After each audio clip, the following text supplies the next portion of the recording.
ಮೈಸೂರಿನ Udayagiri police station ಮೇಲೆ ನಿನ್ನೆ ಉದ್ರಿಕ್ತರ ಗುಂಪೊಂದು ದಾಳಿ ನಡೆಸಿತ್ತು. ಪೊಲೀಸರ ಮೇಲೆ ಹಲ್ಲೆ ಮಾಡಿದ್ರು, ಕಲ್ತೂರಾಟ ಮಾಡಿದ್ರು. ಇಷ್ಟೆಲ್ಲ ಆದ ಮೇಲೆ ಈಗ ಆಡಳಿತಾರೂಢ ಕಾಂಗ್ರೆಸ್ ಪಕ್ಷದ ನಾಯಕರು ಪೊಲೀಸರದೇ ತಪ್ಪು ಅನ್ನೋದಕ್ಕೆ ಶುರು ಮಾಡಿದರು.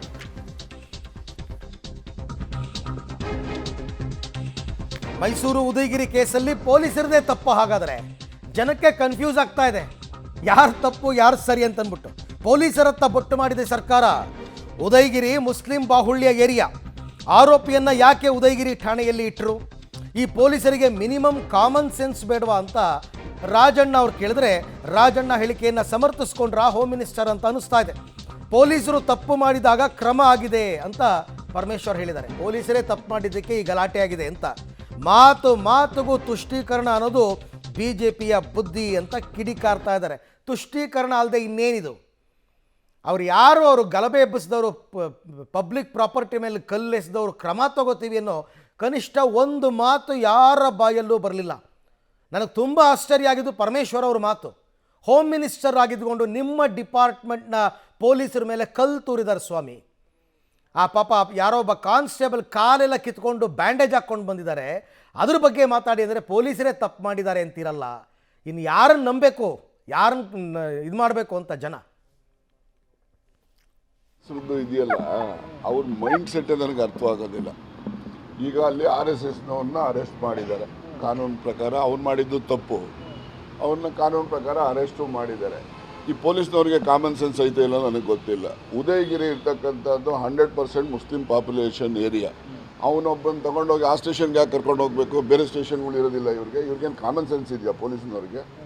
ಸೊ ನನಗಂತೂ ಕೂಡ ಈ ಆಡಳಿತ ನಡೆಸೋದು ಬರೀ ಮಂತ್ರಿಗಳು ಮಾಡ್ತಾರೆ ಅಂತಲ್ಲ, ಈ ಬ್ಯೂರೋಕ್ರಾಟ್ಸ್ ಏನಿದ್ದಾರೆ ಅವ್ರಿಗೆ ಕಾಮನ್ ಸೆನ್ಸ್ ಇರಬೇಕು. ಅವರು ತೊಗೊಂಡೋಗಿ ಉದಯಗಿರಿ ಪೊಲೀಸ್ ಸ್ಟೇಷನ್ ಅಂದರೆ 99% ಡಾಮಿನೇಟೆಡ್ ಬೈ ಮುಸ್ಲಿಮ್ಸ್. ನ್ಯಾಚುರಲಿ ಎನ್ರೇಜ್ ಅದೇ ಆಗ್ತಾರೆ. ಅದಕ್ಕೋಸ್ಕರ ಈಗ ಏನು ಅವನು ಅರೆಸ್ಟ್ ಮಾಡಿದ್ಮೇಲೆ ಏನೆಲ್ಲ ಆಗಿದೆ ಅದಕ್ಕೆ ಅಲ್ಲಿ ಸ್ಥಳೀಯ ಪೊಲೀಸರೇ ಕಾರಣ. ಅವ್ರಿಗೆ ಕಾಮನ್ ಸೆನ್ಸ್ ಇದ್ದು ಬೇರೆ ಕಡೆ ಕರ್ಕೊಂಡೋಗಿ ಅವನ್ನ ಸ್ಟೇಷನಲ್ಲಿ ಇಟ್ಟರೆ ಏನಾಗ್ತಿತ್ತು ಇವ್ರಿಗೆ? ಇವ್ರ ತಲೆಯಲ್ಲಿ ಜ್ಞಾನ ಬೇಡವಾ ಇವ್ರಿಗೆ? ಈ ಪೊಲೀಸರು ಇಲ್ಲೆಲ್ಲ ಕೂತ್ಕೊಂಡು ಹೇಳ್ತಿರ್ತಾರೆ, ಇಲ್ಲಿ ಕೂತ್ಕೊಂಡು ಎಲ್ಲರೂ ಆ ಸ್ಥಳೀಯವಾಗಿ ಕೆಲಸ ಮಾಡ್ತಕ್ಕಂಥವ್ರಿಗೆ ಬುದ್ಧಿ ಇರಬೇಕು ಅವ್ರಿಗೆ. ಅದೇ ನನಗೆ ಇದು ಸಾಮಾನ್ಯ ಜ್ಞಾನ. ಯಾರೋ ಒಬ್ಬ ಕೆಲಸಕ್ಕೆ ಬರೋ ರಸ್ತೆಯಲ್ಲಿ ಹೋಗೋವನು ಅನಾಮಧೇಯ ವ್ಯಕ್ತಿಗೆ ಅರ್ಥವಾಗುವಷ್ಟು ಒಂದು ಪ್ರಾಥಮಿಕ ಜ್ಞಾನ ಇವರೆಲ್ಲ ದೊಡ್ಡ ಬ್ಯಾಡ್ಜ್ಗಳು ಹಾಕೊಂಡು ತಿರುಗ್ತಿರ್ತಾರಲ್ಲ, ಹಿಂದೆ ಮುಂದೆ 10 ಜನ ಪೊಲೀಸ್ನವ್ರು ಮಾಡಿಕೊಂಡು, ಇವ್ರಿಗಿಲ್ಲ ಅಂತ ಹೇಳಿ ನಿಜಕ್ಕೂ ವಿಷಾದಕರವಾದಂಥದ್ದು. ಅಲ್ಲ, ಅಲ್ಲಿ ಅವರು ಯಾವುದೋ ಒಂದು ಪೋಸ್ಟ್ ಮಾಡಿದ್ದು ಸೋಷಿಯಲ್ ಮೀಡಿಯಾದಲ್ಲಿ, ಅದು ಸ್ವಲ್ಪ ಅಲ್ಲಿ ಒಂದು ಸಮುದಾಯವನ್ನು ಕೆರಳಿಸಿದೆ. ಅವರೊಂದು 200 ಜನ ಬಂದು ಪೊಲೀಸ್ ಸ್ಟೇಷನಲ್ಲಿ ಗಲಾಟೆ ಮಾಡಿ ನಮಗೆ ಅವನ್ನ ಹ್ಯಾಂಡ್ ಓವರ್ ಮಾಡಿ ನಾವು ಅವನಿಗೆ ಬುದ್ಧಿ ಕಲಿಸ್ತೀವಿ ಹಾಗೆ ಅಂತೆಲ್ಲ ಕೇಳಿದ್ದಾರೆ. ಅವರು ಒಬ್ಲೈಸ್ ಮಾಡಿಲ್ಲ. ಒಬ್ಲೈಸ್ ಮಾಡದೇ ಇರೋ ಕಾರಣಕ್ಕಾಗಿ ಅವರು ಪೊಲೀಸ್ ಸ್ಟೇಷನ್ ಮೇಲೆ ಕಲ್ಲು ತೂರಿದ್ದಾರೆ. ಆಗ ಪೊಲೀಸ್ನವರು ಟಿಯರ್ ಗ್ಯಾಸ್ ಎಲ್ಲ ಮಾಡಿ ಕಂಟ್ರೋಲಿಗೆ ತೊಗೊಂಡಿದ್ದಾರೆ. ಎವ್ರಿಥಿಂಗ್ ಈಸ್ ಅಂಡರ್ ಕಂಟ್ರೋಲ್ ನಾವು. There is nothing. ಅವ್ರನ್ನ ಯಾರು ಕಲ್ಲು ಹೊಡೆದಿದ್ರು ಅವ್ರನ್ನೆಲ್ಲ ಅರೆಸ್ಟ್ ಮಾಡೋದಕ್ಕೆ ಹೇಳಿದ್ದೇನೆ, ಅವ್ರ ಮೇಲೆ ಕ್ರಮ ತಗೊಳ್ಳಿ ಅಂತೇಳಿ. ಈಗಾಗಲೇ ಅವನು ಪೋಸ್ಟ್ ಮಾಡಿದವನನ್ನು ಅರೆಸ್ಟ್ ಮಾಡಿದ್ದಾರೆ. ಅರೆಸ್ಟ್ ಮಾಡಿ ಅವನ ಮೇಲೆ ಏನು ಕ್ರಮ ತೊಗೋಬೇಕೋ ಕಾನೂನು ಪ್ರಕಾರ ತೊಗೊಳ್ತಿದ್ದಾರೆ. ಆದರೆ ಅವರು ಯಾರು ಪೊಲೀಸ್ ಸ್ಟೇಷನ್ನಿಗೆ ನುಗ್ಗಿಗ ದಾಂಧಲೆ ಮಾಡಿದ್ದು ಅವ್ರನ್ನೂ ಕೂಡ ಸೆಕ್ಯೂರ್ ಮಾಡಿ ಅವ್ರ ಮೇಲೆ ಕ್ರಮ ತೊಗೊಳ್ತಾರೆ.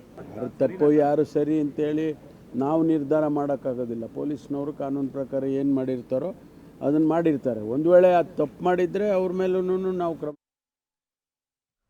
ಓಕೆ, ಈ ಬಗ್ಗೆ ಮತ್ತಷ್ಟು ಮಾಹಿತಿ ನನ್ನ ಕೊಲೀಗ್ ರವೀಶ್ ಅವರಿಂದ ಪಡ್ಕೊಳ್ಳೋಣ. ರವೀಶ್, ಯಾವನವನು ಪೊಲೀಸ್ ಸ್ಟೇಷನ್ ಮೇಲೆ ಅಟ್ಯಾಕ್ ಮಾಡಿದವರು ಒದ್ದು ಒಳಗಾಗ್ತೀವಿ ಅಂತ ಒಂದು ಖಡಕ್ ಮಾತು ಯಾವ ಸಚಿವರ ಬಾಯಲ್ಲೂ ಬರ್ದೇನೆ ಅವರು ಮಾಡಿರೋದೇ ಸರಿ, ಪೊಲೀಸರದೇ ತಪ್ಪು ಅಂತ ಹೋಮ್ ಮಿನಿಸ್ಟರ್ ಮಾತಾಡ್ತಾರೆ, ರಾಜಣ್ಣ ಮಾತಾಡ್ತಾರೆ ಅಂದರೆ ಏನಾಗಿದೆ ಇವ್ರಿಗೆಲ್ಲ ಅಂತ.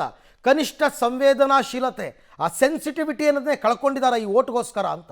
ಅರವಿಂದ್, ಖಂಡಿತವಾಗಿ ಕೂಡ ಸೂಕ್ಷ್ಮವಾದಂಥ ಘಟನೆಗಳು ನಡೆದಂಥ ಸಂದರ್ಭದಲ್ಲಿ ಆ ಒಂದು ಸೂಕ್ಷ್ಮವಾದ ಪರಿಸ್ಥಿತಿಯಲ್ಲೂ ಕೂಡ ಈ ಜವಾಬ್ದಾರಿಯುತ ಸ್ಥಾನದಲ್ಲಿರ್ತಕ್ಕಂಥವ್ರು ಕೂಡ ಭಾಳ ಎಚ್ಚರಿಕೆಯಿಂದ ಮಾತನಾಡಬೇಕಾಗತ್ತೆ, ಎಚ್ಚರಿಕೆಯಿಂದ ನಡೆದುಕೊಳ್ಬೇಕಾಗತ್ತೆ. ಅದೇನೇ ಇರಲಿ, ವೋಟ್ ಬ್ಯಾಂಕ್ ಆಗಿರ್ಬೋದು, ತುಷ್ಟೀಕರಣ ಆಗಿರ್ಬೋದು, ಬೇರೆ ಬೇರೆ ರೀತಿಯ ಯಾವುದೇ ರೀತಿಯ ಲಾಭಕ್ಕಾಗಲಿ ಇಂಥ ಸನ್ನಿವೇಶದಲ್ಲಾದರೂ ಕನಿಷ್ಠ ಪಕ್ಷ ಒಂದು ರೀತಿಯಲ್ಲಿ ಸಂಯಮದಿಂದ ಮತ್ತು ರಿಯಾಕ್ಟ್ ಮಾಡಬೇಕಾದ್ರೆ ನಾನು ಜವಾಬ್ದಾರಿಯುತ ಸ್ಥಾನದಲ್ಲಿದ್ದೀನಿ ಅಂತ ತಿಳ್ಕೊಂಡು ರಿಯಾಕ್ಟ್ ಮಾಡಬೇಕಾಗತ್ತೆ. ಆದರೆ ಪೊಲೀಸರಿಗೆ ಇಂಥ ಸನ್ನಿವೇಶದಲ್ಲಿ ಆತ್ಮಸ್ಥೈರ್ಯವನ್ನು ತುಂಬಬೇಕಾಗತ್ತೆ. ಅದು ತುಂಬುವಂಥವ್ರು ಯಾರು? ಸರ್ಕಾರ ಮತ್ತು ಅದಕ್ಕೆ ಸಂಬಂಧಪಟ್ಟಂಥ ಇಲಾಖೆಯ ಸಚಿವರು, ಅದಕ್ಕೆ ಮುಖ್ಯ ಅಧಿಕಾರಿಗಳು. ಆದರೆ ಅವರ ಆತ್ಮಸ್ಥೈರ್ಯವನ್ನು ಕುಂದಿಸುವಂಥ ಕೆಲಸ ಮಾಡಿದರೆ ಹೇಗೆ ಅನ್ನೋದೀಗ ಜನಸಾಮಾನ್ಯರ ಪ್ರಶ್ನೆ. ಯಾಕೆಂದರೆ ರಾಜಣ್ಣ ಅವರು ಪೊಲೀಸರ ಒಂದು ಕಾರ್ಯವೈಖರಿ ಬಗ್ಗೆ ಆಕ್ಷೇಪವನ್ನು ವ್ಯಕ್ತಪಡಿಸಿ ಅದನ್ನು ಟೀಕೆ ಮಾಡುವಂಥವ್ರು, ಅದರ ವಿರುದ್ಧ ಆಕ್ರೋಶವನ್ನು ವ್ಯಕ್ತಪಡಿಸೋಂಥವ್ರು ಆ ಒಂದು ಚೀಲಗಳಲ್ಲಿ ಕಲ್ಲುಗಳನ್ನು ತುಂಬ್ಕೊಂಡು ಬಂದು ಆ ಬೀದಿಗಳಲ್ಲಿ ಇಟ್ಕೊಂಡಿರ್ತಕ್ಕಂಥವ್ರ ಮೇಲೆ ಏಕೆ ಆಕ್ರೋಶ ಬರಲಿಲ್ಲ?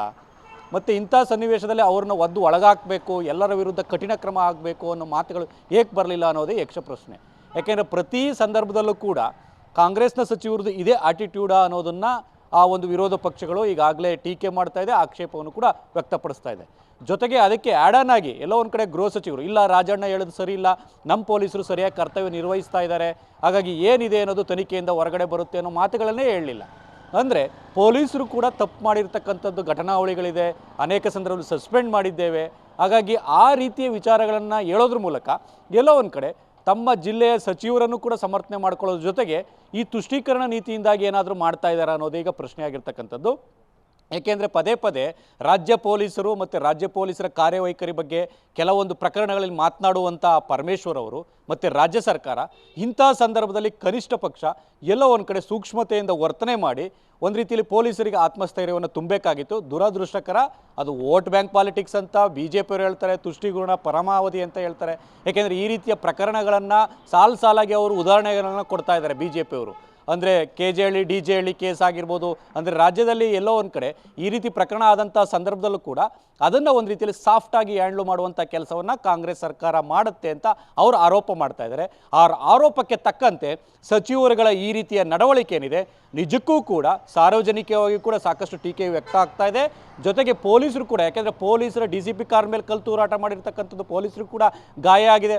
ಆ ಸಂದರ್ಭದಲ್ಲಿ ಪೊಲೀಸರು ಕೈ ಕಟ್ಟಿ ಕೂರಬೇಕಾಗಿತ್ತಾ? ಯಾಕೆಂದರೆ ಫ್ರೀ ಆ್ಯಂಡ್ ಫೇರ್ ಹ್ಯಾಂಡ್ ಕೊಟ್ಟಿದ್ರೆ ನಿಜಕ್ಕೂ ಕೂಡ ಆ ಗಲಭೆ ಪ್ರದೇಶದಲ್ಲಿ ಏನು ಅನ್ನೋದನ್ನ ಪೊಲೀಸರು ತೋರಿಸ್ತಾ ಇದ್ರು. ಹಾಗಾಗಿ ಇದಕ್ಕೆ ಸರ್ಕಾರ ಮತ್ತು ಅದಕ್ಕೆ ಸಂಬಂಧಪಟ್ಟಂಥ ಇಲಾಖೆ ಸಚಿವರೇ ಜವಾಬ್ದಾರಿ ಆಗ್ತಾರೆ. ಹಾಗಾಗಿ ರಾಜಣ್ಣ ಮತ್ತು ಪರಮೇಶ್ವರ್ ಅವರ ಹೇಳಿಕೆ ಏನಿದೆ ಈ ನಿಜಕ್ಕೂ ಕೂಡ ಸಾಕಷ್ಟು ಟೀಕೆಗೆ ಒಳಗಾಗಿದೆ ಅಂತಲೇ ಸ್ಪಷ್ಟವಾಗಿ ಹೇಳ್ಬೋದು. ರೈಟ್, ಥ್ಯಾಂಕ್ ಯು ರವೀಶ್ ತಮ್ಮೆಲ್ಲ ಮಾಹಿತಿಗೆ. 15 ನಿಮಿಷ ಪೊಲೀಸರಿಗೆ ಫ್ರೀ ಹ್ಯಾಂಡ್ ಕೊಟ್ಟು ನೋಡಿ, ಅವ್ರಿಗೆ ಯಾವ ಫೋನು ಬರಬಾರ್ದು ನೋಡಿ, ಹಿಡಿತಾರೆ ಎಲ್ಲರನ್ನೂ, ಒದ್ದು ಒಳಗಾಗ್ತಾರೆ. ಅದನ್ನು ನೋಡಿದಂತಹ ಸಂದರ್ಭದಲ್ಲಿ ಘಟನೆ ನಡೆದಂತಹ ಸಂದರ್ಭ ನಾವು ನೋಡಿದಾಗ ಸಣ್ಣ ವಯಸ್ಸಿನ ಹುಡುಗರೆಲ್ಲ ಹೊರಗೆ ಬರುವಂಥದ್ದು, ಇದು ಯಾವುದಕ್ಕೂ ಶೋಭೆ ತರುವಂಥದ್ದಲ್ಲ. ಪ್ರಜ್ಞಾವಂತರು ಪ್ರಜ್ಞೆಯನ್ನು ಮುಂದಿಟ್ಕೊಂಡು, ವಿವೇಚನೆಯನ್ನು ಮುಂದಿಟ್ಕೊಂಡು ನಾವು ಕಾನೂನು ಯಾವ ರೀತಿ ಇದು ಮಾಡಬೇಕು ಅನ್ನೋದನ್ನು ಎಲ್ಲ ಪ್ರಯತ್ನ ಮಾಡಿ ಏನೂ ಆಗಿಲ್ಲ ಅಂತ ಹೇಳಿದಾಗ ನಾವು ಮಾಡೋಕ್ಕೆ ಸಾಧ್ಯ ಆಗುತ್ತೆ. ಈಗ ಪರಿಸ್ಥಿತಿ ಅಥವಾ ಇದು ಸಹಜ ಸ್ಥಿತಿಗೆ ಬಂದಿದೆ. ಆದರೆ ನಡೆದಂಥದ್ದು ಸರಿ ಅಂತ ನಾನು ಒಪ್ಕೊಳ್ಳೋಕ್ಕೆ ತಯಾರಿಲ್ಲ. ಅದನ್ನು ಯಾರು ಇದರ ಹಿಂದೆ ಪ್ರಚೋದನೆಯನ್ನು ಕೊಟ್ಟಿದ್ದಾರೆ ಅಥವಾ ಪೊಲೀಸ್ ಅಧಿಕಾರಿಗಳು ತಕ್ಷಣ FIR ಮಾಡಿ ದಸ್ತಗಿರಿ ಮಾಡುವಂಥದ್ರಲ್ಲಿ ಸ್ವಲ್ಪ ವಿಳಂಬ ಆಗಿರೋದು ಕಾರಣ ಏನು, ಇದೆಲ್ಲ ಹೊರಗೆ ಬರುವಂಥದ್ದಕ್ಕೆ ನಾನು ಈಗಾಗಲೇ ಒಂದು ವರದಿಯನ್ನು ಸಿದ್ಧಪಡಿಸಿಟ್ಟು ಕೊಡಿ ಅಂತ ಹೇಳಿದ್ದೀನಿ. ಎರಡನೇದು, ಉದಯಗಿರಿ ಪೊಲೀಸ್ ಠಾಣೆ ಇವತ್ತಿಗೇನಾಗಿದೆ, ಪ್ರತಿ 2 ಲಕ್ಷ ಜನಸಂಖ್ಯೆಗೆ ಒಂದು ಠಾಣೆ ಇರಬೇಕು. ಉದಯಗಿರಿ ಪೊಲೀಸ್ ಠಾಣೆ ಪ್ರಾರಂಭ ಆಗಿದ್ದೇ 1992ರ ಕೋಮು ಗಲಭೆ ಸಂದರ್ಭದಲ್ಲಿ ವೀರಪ್ಪ ಮೊಯ್ಲಿಯವರು ಮುಖ್ಯಮಂತ್ರಿಗಳಾಗಿದ್ದಾಗ ತಕ್ಷಣ ಇವತ್ತಿನ ಶುರು ಆಗಬೇಕು ಅಂತ ಪ್ರಾರಂಭ ಮಾಡುವಂಥ ಠಾಣೆ. ಆ ವ್ಯಾಪ್ತಿಯಲ್ಲಿ ಸುಮಾರು ಈಗ 4.5 ಲಕ್ಷ ಜನಸಂಖ್ಯೆ ಆಗಿದೆ. ಜನಸಂಖ್ಯೆ ಜಾಸ್ತಿ ಆಗ್ತಾಯಿದೆ. ಹೊರ ಉತ್ತಲ ರಸ್ತೆ ಆದಮೇಲೆ ಆ ಪ್ರದೇಶ ಬೇರೆ ಬೇರೆ ಕಾರಣಗಳಿಂದ ಓಪನ್ ಆಗಿರೋದ್ರಿಂದ ನಮಗೆ ಪೊಲೀಸಿನ ಆ ಕರ್ತವ್ಯ ಮಾಡುವಂಥದ್ದಕ್ಕೆ ಒತ್ತಡವೂ ಜಾಸ್ತಿ ಇದೆ. ನಾನು ಈಗಾಗಲೇ ಮಾನ್ಯ ಗೃಹ ಸಚಿವರಿಗೆ, ಮುಖ್ಯಮಂತ್ರಿಗಳಿಗೆ ಮತ್ತು DG ಅವರಿಗೆ ಪತ್ರ ಬರೆದಿದ್ದೇನೆ. ಆ ಪ್ರೋಸೆಸ್ ಕೂಡ ನಡೀತಾ ಇದೆ. ಉದಯಗಿರಿ ಠಾಣೆನ ಮತ್ತೊಂದು ಹೊಸ ಠಾಣೆ ಕೊಡಿ ಅಂತ ಹೇಳಿದಾಗ ಆರ್ಥಿಕ ಇಲಾಖೆ ಅದನ್ನು ಒಪ್ಪಿಗೆ ಕೊಟ್ಟಿರಲಿಲ್ಲ. ಇರೋ ಠಾಣೆನ ವಿಭಜನೆ ಮಾಡಿ 2 ಠಾಣೆ ಮಾಡಿಕೊಡಿ ಅಂತ ಕೇಳಿದ್ದಕ್ಕೆ ಅದನ್ನು ಈಗಾಗಲೇ ಮಾಹಿತಿಯೆಲ್ಲ ತರಿಸ್ಕೊಂಡಿದ್ದಾರೆ. ಇವತ್ತು ಬೆಳಗ್ಗೆ ನನಗೆ ಪತ್ರ ಬಂತು. ನಾನು ಹಿಂದೆ ಬರೆದಂಥ ಪತ್ರದ ಉತ್ತರ ಇವತ್ತು ಬಂದಿದೆ. ಅದನ್ನು ಸ್ಪಷ್ಟ ಅಭಿಪ್ರಾಯದೊಂದಿಗೆ ಮಾಹಿತಿಯನ್ನು ಕಳಿಸಿ ಅಂತ ಹೇಳಿದ್ದಾರೆ. ಬಹುಶಃ ಈ ಬಜೆಟ್ನಲ್ಲಿ ಠಾಣೆಯನ್ನು ವಿಭಜನೆ ಮಾಡಿ ಇನ್ನೊಂದು ಠಾಣೆ ಆಗುವಂಥದ್ದಕ್ಕೂ ನಾವು ನಮ್ಮ ಇದು ತನ್ವೀರ್ ಸೇಠ್ ಸ್ಥಳೀಯ ಶಾಸಕರು. ಘಟನೆ ನಡೆದು 12 ಗಂಟೆ ಮೇಲಾಗಿದೆ, ಈಗ ರಿಯಾಕ್ಟ್ ಮಾಡ್ತಾ ಇದ್ದಾರೆ. ಬಟ್ ಆ ಘಟನೆಯನ್ನು ಅವರು ಖಂಡಿಸಿದ್ದಾರೆ. ಅಟ್ಲೀಸ್ಟ್ ಈ ಮಾತು ಗೃಹ ಸಚಿವರ ಬಾಯಲ್ಲಿ ಅಥವಾ ಸಹಕಾರ ಸಚಿವರ ಬಾಯಲ್ಲಿ ಬರಲಿಲ್ಲ. ಇವ್ರು ಖಂಡಿಸಿದ್ದಾರೆ ಅಟ್ಲೀಸ್ಟ್ ಇದನ್ನು.